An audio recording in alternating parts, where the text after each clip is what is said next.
Spain का visa without travel agent हमने किस तरह अप्लाई करना है और किस तरह ये वीज़ा हासिल किया जा सकता है, इसके डॉक्यूमेंट्स कौन से रिक्वायर्ड है और मोस्ट इंपॉर्टेंट क्वेश्चन इसकी अपॉइंटमेंट कैसे लेनी है, सारी चीज़ों के बारे में आज की वीडियो में हम डिस्कस करेंगे। तो वीडियो एंड तक जरूर देखेगा और वीडियो अच्छी लगे तो वीडियो को लाइक और चैनल को सब्सक्राइब जरूर कर दिया।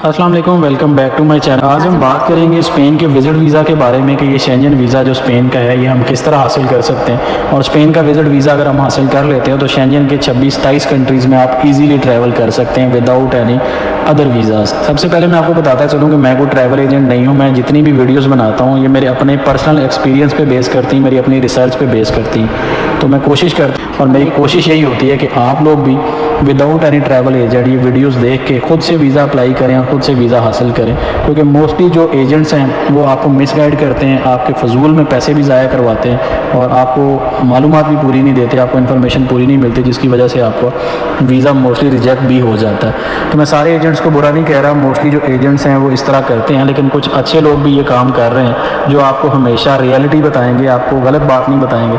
सबसे पहले वो आपकी प्रोफाइल देखेंगे और प्रोफाइल देखने के बाद वो डिसाइड करते हैं कि आपका वीज़ा लगेगा भी या नहीं लगेगा। अगर नहीं लगेगा तो फिर भी आपको वो क्लियरली बता देते हैं। लेकिन जो दूसरे ट्रैवल एजेंट्स हैं वो तो सिर्फ अगर आप कॉल करते हैं कि मैं स्पेन का विजिट वीज़ा अप्लाई करना चाह रहा हूँ तो वो कहते हैं जी अपना पासपोर्ट लें, आपका वीज़ा अभी अप्लाई कर देते हैं और जो उनकी फ़ीस है वो चार्ज करते हैं, क्योंकि उनका मकसद वो फ़ीस चार्ज करना होता है। जब वो फ़ीस उन्हें मिल जाती है तो उसके बाद उनका कंसर्न ये नहीं होता कि आपका वीज़ा लगेगा या नहीं लगेगा, क्योंकि उन्होंने अपनी फ़ीस चार्ज करनी है कि आपको फ़ाइल बना के देंगे और आपने जाके अपनी फ़ाइल सबमिट करवा देनी। उसके बाद जो भी डिसीजन आएगा उसके रिस्पॉन्सिबल आप हैं और जो भी डॉक्यूमेंट्स आपने अटैच करने होते हैं वो डॉक्यूमेंट्स भी आपको सिर्फ बताते हैं कि ये डॉक्यूमेंट्स आप लेके आएँ। जैसे स्पेन के विजिट वीज़ा के लिए कौन से डॉक्यूमेंट्स हैं मैं आपको वीडियो में बता भी दूंगा। वो सारे डॉक्यूमेंट्स आप खुद से इकट्ठे कर सकते हैं, आप खुद से अपनी फ़ाइल प्रिपेयर कर सकते हैं और जाकर वीज़ा अप्लाई कर सकते हैं। स्पेन का विजिट वीज़ा हासिल करने के लिए जो मेन हर्डल आती है वो है अपॉइंटमेंट की, कि अपॉइंटमेंट आपने किस तरह लेनी है, क्योंकि इसमें भी एजेंट्स की वजह से ये सारा जो सिस्टम है ख़राब हो चुका है कि ये पहले से ही अपॉइंटमेंट्स बुक कर देते हैं और वो अपॉइंटमेंट्स पर लोगों को सेल करते हैं। लोगों को अपॉइंटमेंट्स नहीं मिलती, वो खुद से काफ़ी ट्राई भी करते हैं लेकिन अपॉइंटमेंट्स सारी बुक होती हैं, तो ये अपॉइंटमेंट्स फिर सेल करते हैं। उसके बारे में भी आपको बताता हूँ कि अपॉइंटमेंट आपने किस तरह लेनी है। सबसे पहले हम बात करेंगे स्पेन का विजिट वीज़ा हासिल करने के लिए हमें डॉक्यूमेंट्स कौन से रिक्वायर्ड हैं। सबसे पहले जो मेन चीज़ है आपकी बैंक स्टेटमेंट, उसके बारे में बात करते हैं। तो बैंक स्टेटमेंट जो है आपको एटलीस्ट आपका जो क्लोजिंग बैलेंस है वो 12 से 15 लाख एटलीस्ट आपका क्लोजिंग बैलेंस होना चाहिए। अगर आप बिजनेसमैन हैं तो आपके बिजनेस के जो प्रूफ्स हैं वो आप साथ अटैच करेंगे, और अगर आप जॉब करते हैं तो आपका जॉब लेटर चाहिए होगा, उसके साथ लीव लेटर भी चाहिए होगा और लास्ट 3 मंथ्स की सैलरी स्लिप्स हैं वो चाहिए होंगी। इसके साथ साथ आपको लास्ट 2 ईयर्स के टैक्स रिटर्न्स भी चाहिए होते हैं। टैक्स रिटर्न्स लगाने का मकसद ये होता है कि आपकी जो स्टेटमेंट है वो जस्टिफाई हो सके कि आपकी जितनी इनकम है उसके अगेंस्ट आपने टैक्स भी दिया। जब आप टैक्स रिटर्न साथ अटैच करते हैं तो आपकी स्टेटमेंट की या क्लोजिंग बैलेंस को वो जस्टिफाई करती है कि ये बंदा इतना अर्न कर रहा है तो उसके अगेंस्ट वो इतना टैक्स भी दे रहा है। बैंक स्टेटमेंट के साथ साथ आपको अकाउंट मेंटेनेंस सर्टिफिकेट भी चाहिए होता है जो बैंक से इजीली आपको मिल जाता है। उसके बाद आपको होटल की कंफर्म बुकिंग चाहिए होती है और फ्लाइट रिजर्वेशन भी चाहिए होती है। इसके साथ आपको FRC और MRC भी रिक्वायर्ड होता है, आपका फैमिली रजिस्ट्रेशन सर्टिफिकेट और MRC आपका मैरिज रजिस्ट्रेशन सर्टिफिकेट अगर आप मैरिड हैं तो। इसके बाद आपको ट्रैवल हेल्थ इंश्योरेंस भी चाहिए होती है जो आपको ईजिली आप खुद से भी बाई कर सकते हैं। इसके बारे में काफ़ी सारी वीडियोज़ यूट्यूब पर भी हैं, वो देख के आप अपनी ट्रैवल इंश्योरेंस जो है वो खुद से हासिल कर सकते हैं, उसको अटैच कर सकते हैं। इसके बाद जो सबसे इंपॉर्टेंट चीज़ है वो है आपका कवरिंग लेटर, जिसके लिए मोस्टली लोग ट्रैवल एजेंट की तरफ जाते हैं कि बाकी चीज़ें तो वो इकट्ठी कर लेते हैं अपने, लेकिन उन्हें ये फील होता है कि शायद मैं अपनी जो कवर लेटर है उसको मैं खुद से नहीं बना सकता, तो उसके लिए हेल्प लेने के लिए वो ट्रैवल एजेंट के पास जाते हैं।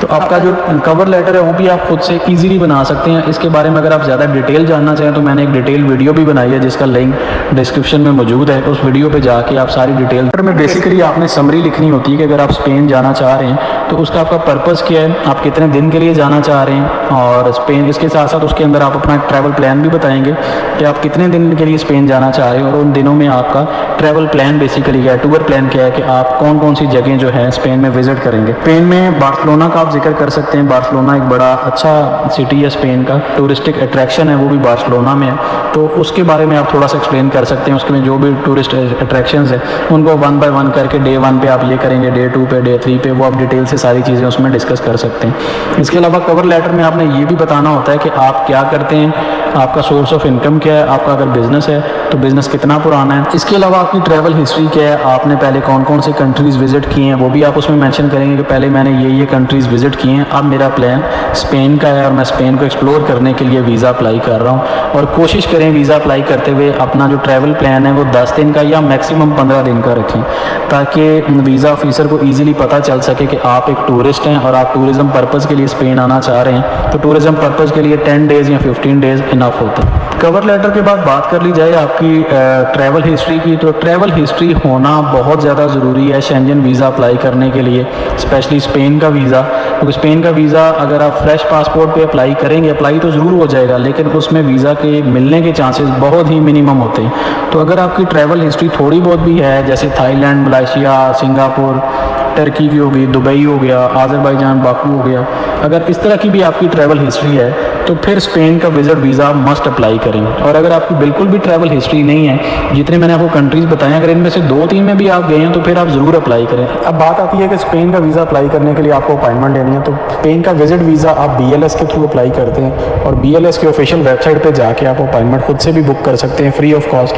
इसकी कोई फ़ीस नहीं होती। लेकिन यहाँ पर हमारे जो ट्रैवल एजेंट भाई हैं उन्होंने अपना काम दिखाया होता है, वो सारी जो अपॉइंटमेंट्स हैं उन्हें पहले से बुक कर देते हैं और वो फिर लोगों को आगे सेल करते हैं। तो अगर आप खुद से अप्लाई करना चाह रहे हैं और खुद से अपॉइंटमेंट लेना चाह रहे हैं तो उसके लिए आपको थोड़ी सी मेहनत करनी पड़ेगी, आपको बार बार ट्राई करना पड़ेगा और ट्राई करने के बाद होपफुली आपको अपॉइंटमेंट मिल सकती है। काम थोड़ा सा मुश्किल है क्योंकि स्लॉट्स बड़ी कम फ्री होती है, किसी की अपॉइंटमेंट अगर मिस हो जाए या कैंसिल हो जाए तो फिर उसकी अपॉइंटमेंट आपको मिल सकती है, लेकिन उसके लिए आपको बार बार BLS की वेबसाइट पर जाके चेक करना पड़ता है और उसके बाद आपको अपॉइंटमेंट मिलती है। अगर आपको अपॉइंटमेंट नहीं मिलती है और आपको अपॉइंटमेंट मजबूरी में बाय करना पड़ती है तो उसकी प्राइस भी आपको बता दूँ, मोस्टली जो एजेंट्स है वो 10,000 या 15,000 मांगते हैं स्पेन की अपॉइंटमेंट के, तो होपफुली आपको इतने प्राइस में आपको अपॉइंटमेंट मिल सकती है। अपॉइंटमेंट लेने के बाद अपनी फ़ाइल आप लेके जाएंगे BLS के ऑफिस में और अपनी जो फाइल है वो सबमिट करवाएंगे और बायोमेट्रिक करवाएंगे और बायोमेट्रिक करवाने के बाद आपका जो प्रोसेस टाइम है वो स्टार्ट हो जाता है। नॉर्मली जो स्पेन का विजिट वीज़ा है उसका प्रोसेस टाइम ऑलमोस्ट 60 डेज़ है और विद इन 60 डेज़ आपको आपका डिसीजन जो है वो मिल जाता है। और अगर आपका पासपोर्ट बिल्कुल फ्रेश है तो फिर आप कोशिश करें कि वीज़ा आप ना ही अप्लाई करें, क्योंकि फ्रेश पासपोर्ट पे शेंजन वीज़ा हासिल करना